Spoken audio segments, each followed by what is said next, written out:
장이 끝나도 투자는 끝나지 않는다. 안녕하세요. 어예진의 방과 후 목돈연구소 어예진입니다. 6월 9일 월요일 오늘도 주식시장은 상승세를 이어갔습니다. 외국인 순매수에 힘입어 코스피는 1.55% 상승하며 2850선까지 올랐는데요. 금융주 중심의 상승세가 두드러졌습니다. 코스닥 역시 오늘은 1% 동반 상승하며 760선에 장을 마무리했습니다. 원달러 환율 전거래일 대비 2원 내린 1356원에 거래를 마쳤네요. 지금 이곳 목동의 기온은 28.1도. 이제는 정말 후끈한 공기가 이른 저녁까지도 이어지더라고요. 어떻게든 에어컨을 좀 덜 써보겠다고 저는 요즘 냉감 이불을 알아보고 있습니다. 네, 냉감 이불만큼 시원한 노래 들으면서 어예진의 방과 후 목돈연구소 시작합니다. 네, 파파야의 내 얘길 들어봐 아잉 들으면서 어예진의 방과 후 목돈연구소 문을 열었습니다. 박성남님께서 기쁜 소식 전해주셨네요. 1시간 어예진의 방과 후 목돈연구소 열심히 들었더니 투자한 주식이 계속 오르고 있다고요. 더워도 덥지가 않은 기분이라고 하시네요. 축하드려요. 그 기운 우리 어방목 청취자분들께도 좀 두루 나눠주세요. 장세정님께서는 28도라고요. 저는 지금 체감온도는 거의 35도는 넘는 것 같아요. 이렇게 보내주셨는데 맞아요. 체감온도는 더 높아요. 그래서 저는 더울 때 여름이 덥지 뭐 겨울이 춥지 뭐 하면서 마인드 컨트롤을 열심히 하는데 그래도 더운 건 더운 거예요. 뭔가 시원한 커피 드시면서 시원하게 보내시라고 커피 쿠폰 장세정님 보내드릴게요. 월요일부터 금요일까지 오후 4시에 문 여는 SBS 라디오 어예진의 방과 후 목돈연구소고요. 무료로 SBS 라디오 들을 수 있는 어플이죠. 고릴라 그리고 유튜브 채널 시교라로 함께 하실 수 있습니다. 소통 원하시는 분들은 단문 50원, 장문 100원의 유료 문자 샵 1035 그리고 무료 어플 고릴라로 문자 보내주세요.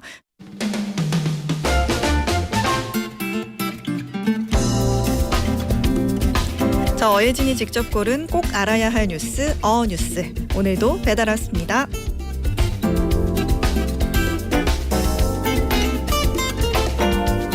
나라 경제를 체감할 수 있는 통계라고 하면 소비자 심리지수, 고용지표 등을 떠올리겠지만 우리가 일상생활에서 실물 경기를 가늠해 볼 수 있는 지표들은 생각보다 꽤 많습니다. 상가 공실률 증가, 백화점 명품 매출 하락, 배달 앱 이용 변화 등이 있죠. 상용차 판매량 수치도 그렇습니다. 상용차라고 하면 보통 버스나 트럭, 특장 차량을 포괄적으로 말합니다. 이 중 90%가 중소형 트럭이 차지하는 만큼 이 판매량이 감소했다는 건 건설 경기와 자영업 상황이 어려워졌다는 의미로 해석합니다. 5월 국내에 등록된 상용차는 14,000대 수준으로 지난해 같은 기간보다 20%가 급감했습니다. 같은 기간 승용차 등록 대수가 6% 늘어난 것과 비교되는 모습이죠. 대표적인 상용 트럭인 현대자동차 포터2의 경우 지난달 등록 대수가 1년 전 대비 40% 가까이 줄었습니다.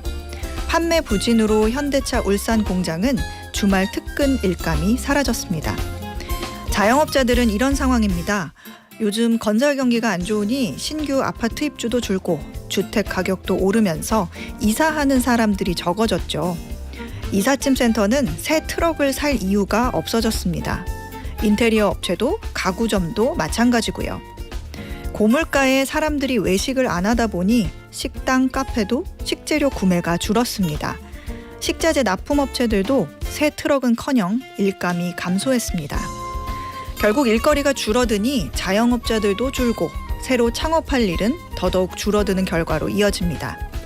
지난 1분기 정부에 접수된 폐업 지원금 신청 건수는 2만 3천여 건, 1년 전 대비 60% 이상 급증했습니다. 그나마 버티는 사람들 중에는 월 100만 원도 못 버는 자영업자가 전체의 76%나 됩니다. 그래서 상용차 판매 감소는 단순한 자동차 판매량 감소가 아닌 자영업자의 발이자 생계 수단이 위축되고 새로운 기회를 찾기 어렵다는 신호로 받아들이고 대책을 마련해야 합니다. 하루속히 좋은 정책이 나와서 다음번엔 상용차 판매량이 다시 늘었다는 이야기를 전해드리면 좋겠네요. 이상 어뉴스였습니다.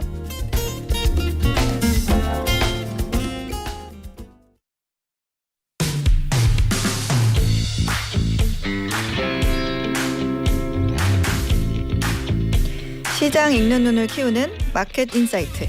오늘은 NH투자증권 리서치본부 김영환 수석연구원과 함께합니다. 어서 오세요. 안녕하세요. 네, 오늘 날씨 밖에 너무 덥죠. 굉장히 덥네요. 그렇죠.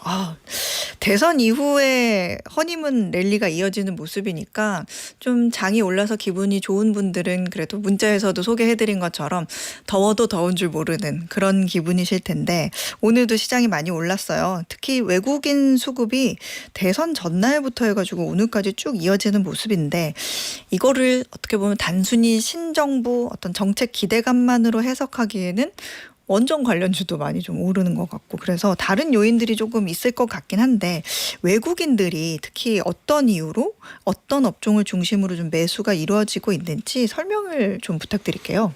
예, 외국인들이 최근에 매수하고 있는 분야를 셋으로 쪼개보면요. 하나는 그 말씀하신 대로 신정부 정책 기대감 때문에 올라가는 분야들, 뭐 금융주라던가 지주사라던가 이런 쪽들이 한 그룹이 있고요. 네. 또 하나가 이제 트럼프 정책 수혜주라고 얘기하는 뭐 조선, 방산, 원전 이런 쪽인데 이쪽 주식에 대해서는 사실은 한 달 전부터 꾸준히 조금씩 사모으는 모습이었습니다. 근데 최근 들어서 외국인 수급이 확 늘어난 부분에서 제일 큰 부분을 차지한 건 마지막 반도체 부분 때문인데요. 네. 이 세 가지 중에서 이 정책의 수혜주라는 것들은 뭐 관세 불확실성 하에서 뭔가 좀 피해 있을 것들을 찾다 보니까 나오는 움직임, 거기 플러스 한국 같은 경우는 대선이 이제 막 끝났으니 네. 외국인들은 그걸 좀 늦게 반영을 하기 시작을 했단 말이죠. 이런 것 때문에 들어오는 부분도 있는데 그거에 한 가지 더하는 반도체의 경우에는 관세 이런 리스크가 완전히 없어진 게 아님에도 불구하고 왜 사고 있냐? 네. 환율 부분이 큰 것 같아요. 원달러 환율이 1,400원 후반까지 갔을 때는 여기 어디까지 올라갈지 모른다라는 불확실성들이 좀 컸다고 하면은 이제는 분명히 원달러 환율이 고점은 받고 이제는 약간은 하향 안정되는 추세구나. 그런 관점에서 지나치게 많이 비워놨던 분야들로 들어오는 것 같아요. 삼성전자 같은 경우를 보면은 네. 지난 10년대 제일 외국인들이 많이 비워뒀던 상황이긴 합니다. 그래서 불확실성이 좀 줄어들고 나니 그만큼 좀 많이 비웠던 거를 어느 정도 채워넣자 이런 움직임이 크지 않나 싶어요. 그렇군요. 대형주 위주 자금이 좀 유입되는 것 같은데 뭐 반도체, 자동차 소외됐던 대형주 반등세가 지속되는 모습이 있군요. 시장에서 나오는 얘기들은 어때요? 그 코스피 지수가 외국인 수급에 힘입어서 앞으로 더 올라갈 여지가 있다고 보는 것 같은가요? 그런 것 같습니다. 외국인이 한국 주식시장을 얼마 정도 가지고 있어야 적정이냐라는 네. 거를 뭐 측정하려고 하면은 두 가지 방법이 있을 텐데요. 이론적으로는 네. 글로벌 증시에서 한국 증시가 차지하는 비중이 있고 네. 그것보다 적게 가지고 있으면은 요만큼은 채우겠구나 이렇게 생각할 수 있겠죠. 근데 외국인들의 사고 방식으로는 그게 맞을 거예요. 근데 네. 우리가 그걸 파악하기가 어렵기 때문에 대신 우리는 두 번째 방법을 더 많이 쓰는데 네. 한국 주식시장 내에서 외국인 지분율이 과거 평균 얼마 정도 가지고 있었고 지금은 그것보다 얼마 정도 가지고 있느냐. 사실 엄밀한 방법으로는 전자보다는 못하긴 하지만 그게 그래도 우리가 쉽게 확인할 수 있는 데이터입니다. 역대로 보면은 지난 10년 동안 많이 보유할 때는 외국인들이 한국 주식시장에서 한 37% 정도를 차지했고요. 네. 적을 때는 한 29% 정도를 차지했어요. 네. 지금은 31% 정도. 그러니까 뭐 좀 낮은 편이죠. 그러네요. 그리고 평균 33%보다도 확실히 낮긴 합니다. 그래서 그 평균 정도까지만 채운다고 하면 2%포인트 정도는 외국인들이 지분율을 늘릴 여지가 있고 그 정도면은 얼마 정도 들어오냐? 한 40조 정도는 한국 주식을 사야 됩니다. 평균치까지 가려면 간다면. 예, 그래서 평균치까지 갈지는 장담은 할 수 없지만 네. 여전히 뭐 트럼프 문제 이런 것들이 남아 있으니까 그래도 여튼 그 절반만 사더라도 한 20조 정도 되잖아요. 그래서 최근에 사고 있는 추세를 보면은 한 달 이상은 이 정도 강도로 매수세가 유입될 수 있고 강도가 점점 서서히 줄어든다고 하면 한 두어 달도 갈 수 있는 거죠. 그래서 네. 꽤 외국인 수급들은 앞으로 들어올 여지들은 많이 남아 있다 이렇게 보는 것 같아요. 여러 가지 방법이 있지만 지난 10년간의 평균치를 추산해 보면 외국인 자금이 더 들어올 여지가 있다. 주식 시장을 좀 긍정적으로 보고 계시는 것 같은데 2주일 전에 출연하셨을 때보다 뭔가 긍정적인 전망을 한 두 숟갈 정도 더 올려주신 그런 느낌이거든요. 뭔가 이유가 있어요? 예, 그 전에는 네. 저희가 이제 약간 집중하던 것들이 네. 관세 문제가 완전히 잠자있지 않았는데 네. 주가가 그 이전까지 올라왔으면은 약간은 조금 조심해야 되지 않느냐 이런 걱정들을 하고 있었는데 제가 그때 놓쳤던 것들이 뭘까라는 걸 그 뒤에 고민을 하다 보니까 네. 두 가지가 생각이 나더라고요. 하나는 이제 대선 끝나고 나서 우리가 뭐라고 생각했었냐면은 한국 사람들은 대선 결과가 어떻게 될지도 대충 예상하고 있었고 그렇죠. 너무 지지율 격차가 컸으니까요. 그리고 그러면 어떤 분야가 수혜가 될 것도 대상 예상하고 있었고 그러면 먼저 많이 반영이 되지 않을까라고 생각을 했는데 외국인들은 그렇게 생각하지는 않았던 거죠. 사실 외국인들이 한국에 촘촘하게 뭐 어떤 후보가 어떤 공약을 내세우고 있고 자세하게 보지 않잖아요. 네. 뭐 결과 나오면 그때 가서 보자라고 생각했기 때문에 외국인 수급이 그 뒤에 따라 붙는 거를 예상하지 못했던 부분이 좀 있는 것 같고요. 또 한 가지가 더 있다고 하면은 대외적으로는 네. 요즘 한 2, 3주 정도 동안 굉장히 주식시장 월가에서 많이 회자되는 타코 트레이드라는 타코. 얘기 들으셨죠? 저희도 한번 다뤘어요. 예, 이런 얘기들을 보면은 트럼프 리스크에 대해서 사람들이 얼마나 쉽게 이제 학습을 하고 겁을 안 먹고 있느냐 이 정도로 빠르게 이런 리커버리 심리가 나올 줄은 조금은 간과했던 건 아닌가 싶어요. 그래서 그런 악재들이 제 없어진 뒤를 남아 있는 것들을 생각해 보면은 유동성 환경이 상당히 좋다라는 경우 것들이 결국 남게 되거든요. 네. 그런 상황이라고 하면은 악재에 대한 민감도가 낮아진 상황에서 유동성이 남아 있는 것들을 감안하면은 올라갈 여지들이 더 커져 있는 것 같다. 지금도 그런 생각이 듭니다. 그렇군요.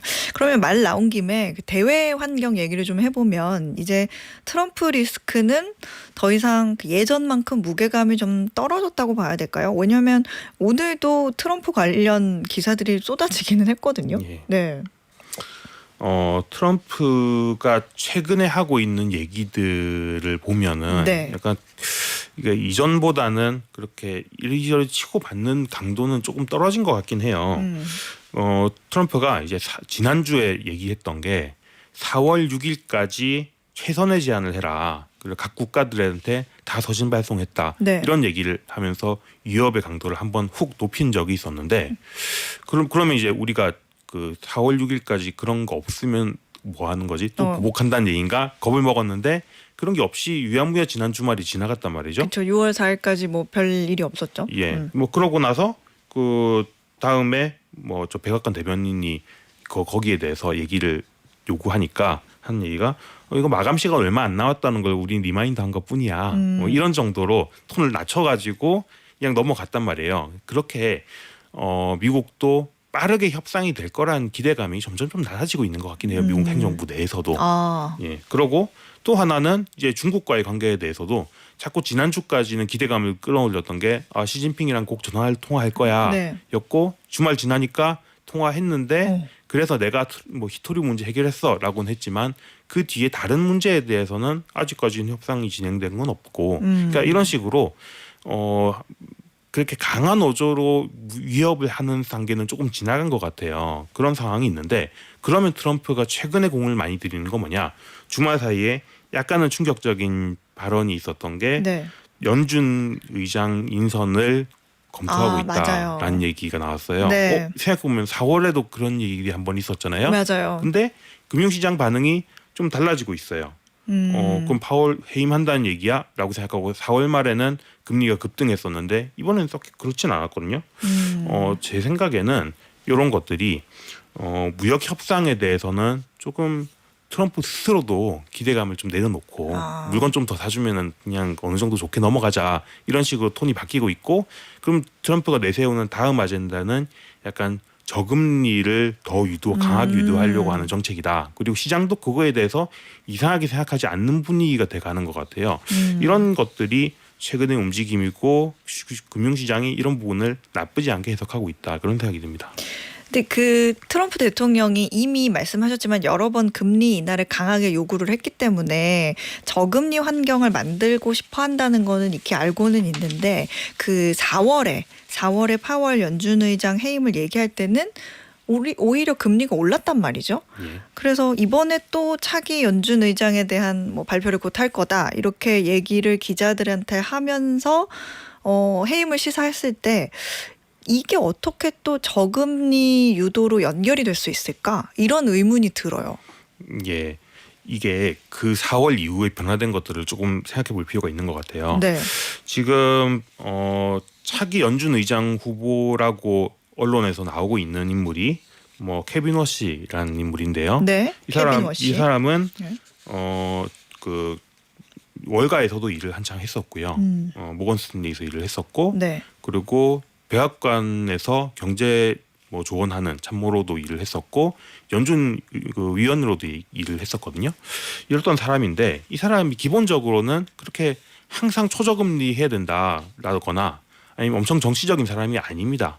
상당히 어느 정도 평소에는 약간은 매파적일 수도 있겠는데라는 생각이 드는 사람이에요. 그런데 트럼프가 지금 이런 얘기를 하고 나니까 그때 이 사람이 한 얘기가 뭐냐면은 연준이 자꾸 관세 때문에 물가 올라갈 수 있다라는 얘기를 하면서 기대 인플레이션을 오히려 더 끌어올리는 일을 하고 있는데 이거 좋은 게 아니다.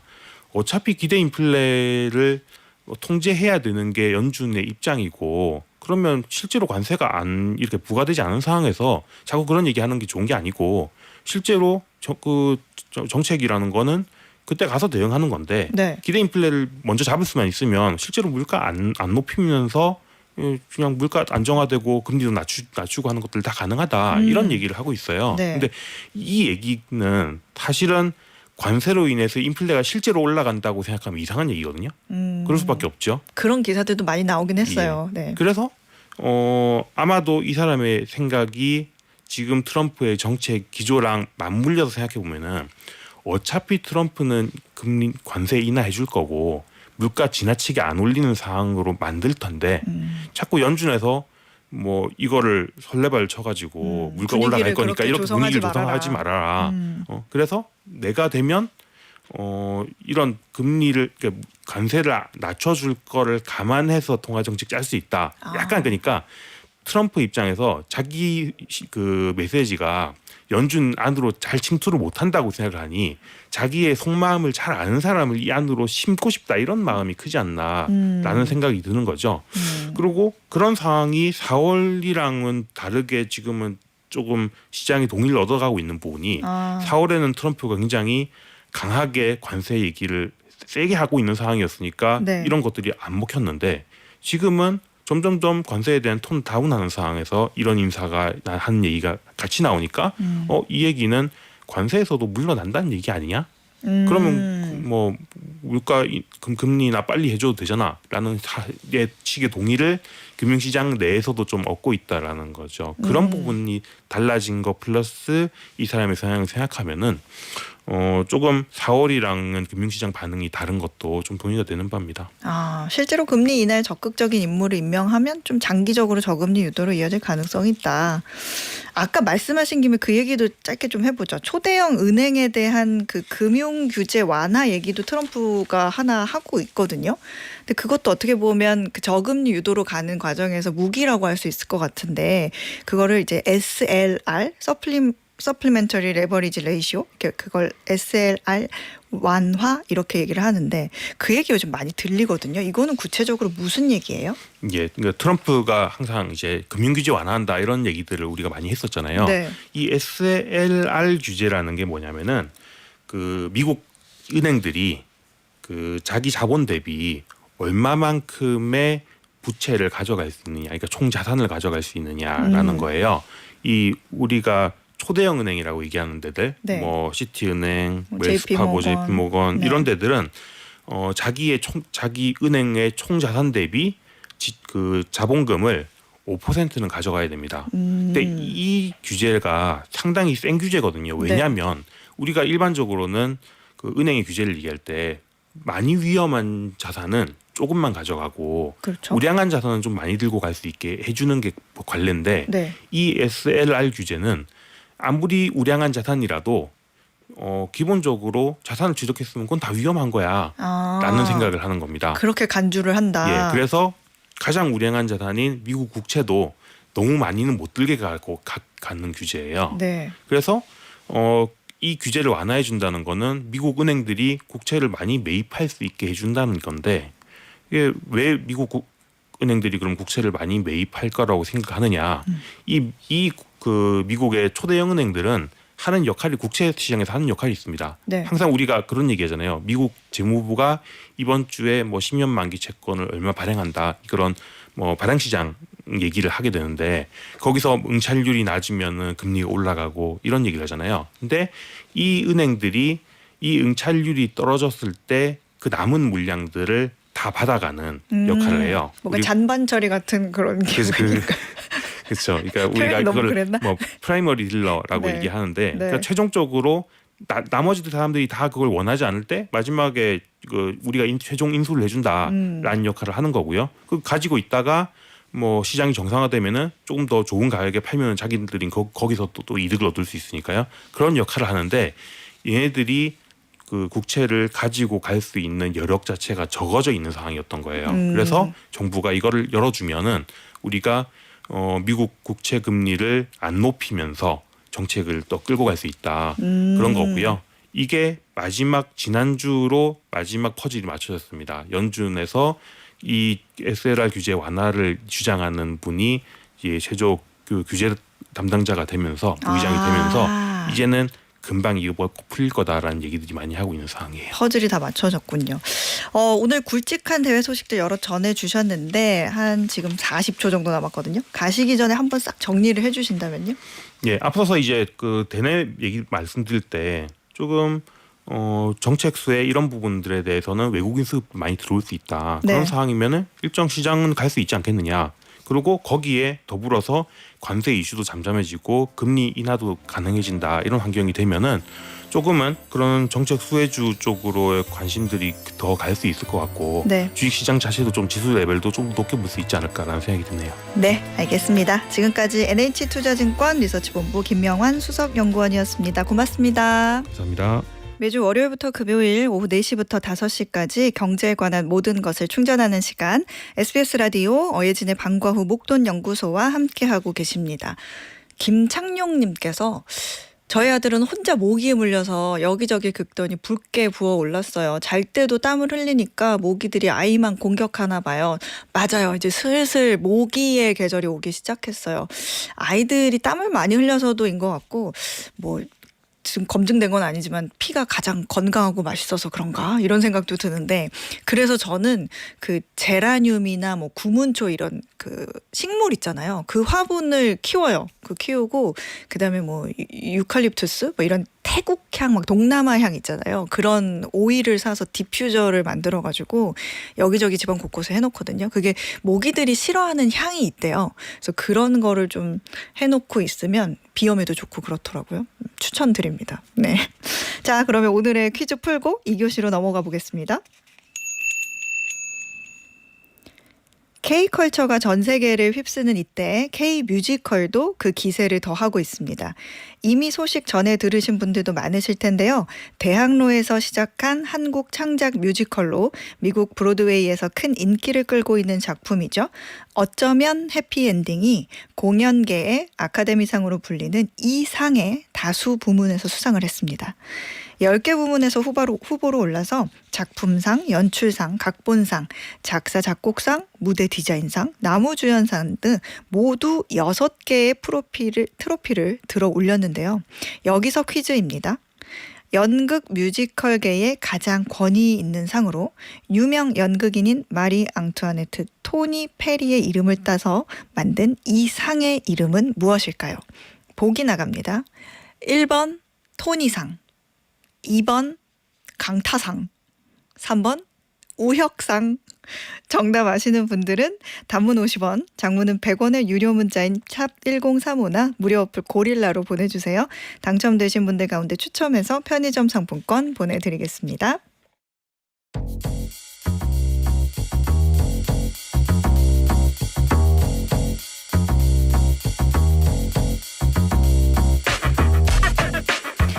케이스별로 경제생활 속 법률 이슈를 풀어보는 법대로 합시다.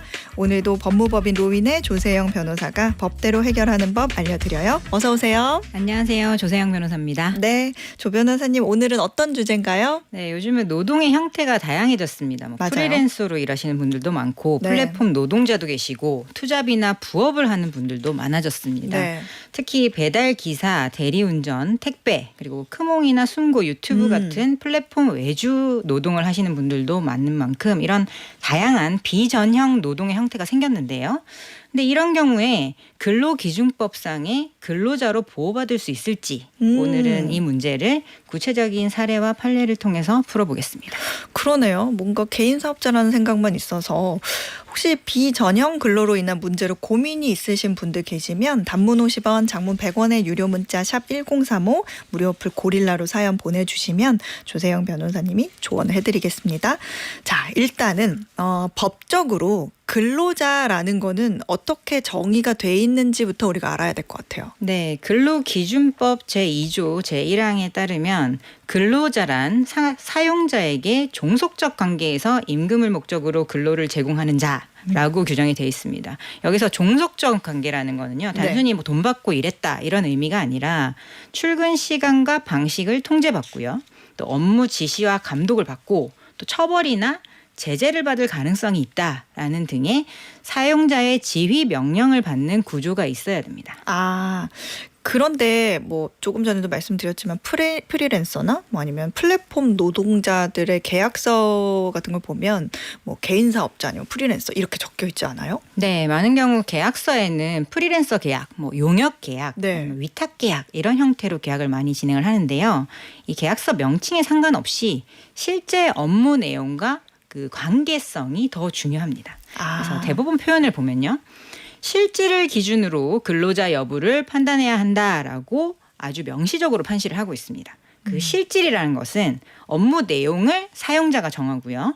또 업무 수행 과정에서 사용자가 지휘 감독을 하는지 그리고 사용자와 근무 시간과 장소를 지정을 하고 근로자가 이에 아예 구속을 받는지 또 노무 제공자가 스스로 뭐 비품을 준비하고 원자재나 작업 도구 같은 것들을 소유해서 독립해서 자기의 계산으로 사업을 영위할 수 있는지 같은 여러 가지 기준이 적용이 됩니다. 아, 그렇군요. 그러니까 내가 프리랜서로 업체와 뭔가 계약을 했지만 법적으로는 근로자에 해당하는 업무를 수행하는 경우가 있겠네요. 실제로 프리랜서로 계약은 했는데 근로자로 인정된 사례가 있어요? 네, 많이 있는데 몇 네. 가지 대표적인 사례를 소개해드리겠습니다. 첫 번째는 학원 강사 사건이 있는데요. 네. 이 강사분이 학원과 강사 용역 계약서를 썼습니다. 하지만 정해진 시간에 출근해서 강의를 했고요. 강의 교재와 시간표도 학원이 지정을 했고 결근을 할 때에는 사전 승인이 필요했고요. 네. 이런 경우에는 실제로는 사용자의 지휘 감독 아래에 있었기 때문에 근로자다라고 인정이 됐습니다. 아, 그렇군요. 그리고 택배기사 사건도 있었는데요. 네. 이거는 뭐 요즘 말씀드리는 그런 택배기사는 아닌 것 같고 그 가게에 종속돼서 이렇게 택배 업무에 종사하는 배달원이셨는데 이 경우에 사업주가 정한 출퇴근 시간에 따라서 출퇴근을 했고요. 사업주의 지시에 따라서 배달 업무를 수행을 했습니다. 그리고 사업주가 배달을 해라라고 지시를 하면 거부할 수가 없었고 근무 시간에 음주를 하면 해고할 수 있고 또 장기간 출근하지 않으면 해고할 수 있다라는 규정 등이 적용이 됐습니다. 이 경우는 사실상 근로계약에 가까운 구조로 판단이 돼서 근로자에 해당이 되고 그래서 산업재해보상보험에 적용이 가능하다라고 판결을 받았습니다. 그렇다면 배달기사나 뭐 대리운전 기사도 어떤 측면에서 보면 근로자일 수가 있겠네요. 네, 이게 개개별로 다 달라질 수가 있는데요. 네. 단순히 배달 일에 종사하는 것이 아니라 뭐 플랫폼에서 출퇴근이 관리가 되고 또 평점이나 페널티로 통제가 이루어지고 특정 지역 배정을 받고 교체하는 것에 제한을 받는다. 이런 부분들이 모두 인정이 되면 실질적으로 사용자의 지휘를 받는 근로자로 인정될 수 있는 가능성이 있습니다. 그렇군요. 이런 사례도 있네요. 아이 돌보미의 근로자성이 문제된 경우가 있다고요? 네, 여성가족부에서 아이 돌봄 지원법에 따라서 아이 돌봄 서비스 사업을 시행을 했었거든요. 네. 여기에 종사하는 아이 돌보미 분들이 근로자인가가 문제가 됐었는데 아. 원심에서는 근로자가 아니다라고 봤습니다. 근데 네. 대법원은 이런 원심 판결을 뒤집고 아이 돌보미의 근로자성을 인정을 했어요. 왜 그랬냐면 아이 돌보미가 원치 않는 조건의 가정을 배정받지 않을 선택권은 가지고 있었지만 네. 시간과 장소를 지정하는 최종 권한이 기관에 있었고요. 음. 아이 돌보미가 정해진 근무 시간과 장소를 지키지 않는 경우에는 활동을 제재할 수 있었던 점, 그리고 기관이 상당한 지휘 감독을 했다라는 부분들이 모두 인정이 돼서 이분은 이제 근로자로서 모든 권리를 인정받는다라고 판결을 받았습니다. 그렇군요. 말씀하신 대로라면 내가 프리랜서임에도 근로자의 자격이 있는지 모르는 상태가 있을 수도 있을 것 같고, 그런 상태에서 혹시라도 나쁜 마음을 먹은 회사와 계약을 해가지고 제시한 대로만 그렇게 따라갔다면 예를 들어서 퇴직금을 받을 수 있는데도 못 받는 경우가 있다는 거네요. 그러면 이렇게 근로자로 인정이 된다라고 했으면 프리랜서나 개인 사업자라고 할지라도 어떤 법적인 보호를 받을 수 있어요? 네, 소장님 말씀대로 이 중요한 거는 그 퇴직금 같은 임금도 보호가 되고요. 또 4대 보험도 당연히 적용이 됩니다. 근로자로 인정이 되면 연차수당, 주휴수당도 인정이 되고 부당해고를 당했을 때는 구제 신청도 받을 수 있고요. 또 근로기준법상 최저임금이나 초과 근무 수당 규정도 바로 적용이 되고 산재보험 적용해달라 이런 권리들을 주장할 수 있게 됩니다. 프리랜서는 적용이 되지 않았던, 그러나 근로자로 인정이 되면 받을 수 있는 최저임금 이런 것도 다 보장이 되는군요. 반대로 정말 근로자가 아니라 이거는 프리랜서다, 아니다, 당신은 프리랜서다라고 판단이 된 사례가 있나요? 네. 요즘 연예인분이나 아니면 대형 유튜버 분들이 네. 직접 편집하지 않고 편집자를 두시는 경우가 많잖아요. 그래서 편집자의 근로자성이 문제가 된 사례가 있었습니다. 근데 이 편집자는 출퇴근 시간이 따로 없이 자유롭게 일을 했었고, 또 본인이 이 업무를 맡겠어요, 저 업무를 맡지 않겠어요라고 할 수 있는 그 선택권을 가지고 있었고요. 또 직접 자기가 가진 장비로 자유롭게 편집을 했었다고 합니다. 그래서 이 경우에는 사용자의 지휘 감독이 없었다라고 보고 근로자 아니다라고 판단을 받았습니다. 그리고 프리랜서 아나운서 사례도 있었는데요. 네. 여러 가지 사례가 있어서 이거는 아나운서면 된다 안 된다 그 직종만 보고 판단한 건 아니고, 네. 프리랜서 아나운서의 경우에도 근로자성이 인정된 사례도 있지만 네. 인정되지 않은 사례가 있었습니다. 이 경우에는 이 계약서에 구체적인 근로 조건에 관한 기재가 없었고, 또 방송 프로그램 제작에 지장이 발생하지 않는 한 출퇴근 시간에 구속을 받지 않았고요. 또 겸직이 가능했다고 합니다. 그래서 이 아나운서분은 이 방송국의 허가나 승인 없이 다른 곳에 프리랜서 아나운서나 강사 같은 걸 자유롭게 겸직을 했었다고 합니다. 반면에 이 해당 방송국의 직원이 적용받는 규칙을 보면 네. 이 직원의 경우는 회사의 허가를 받지 않고 겸직하는 것을 엄격히 금지하고 있고, 이를 위반한 경우에는 징계가 가능하도록 규정하고 있었다라는 점을 지적을 받았어요. 그래서 해당 아나운서는 근로기준법상 근로자에 해당하지 않는다라고 최종 판결을 받았습니다. 그래서 이거 내용을 보시면 자율성이 높을수록, 그리고 업무 시간과 장소에 구애받지 않고 통제를 받지 않을수록 근로자가 아니다라고 보시면 되겠습니다.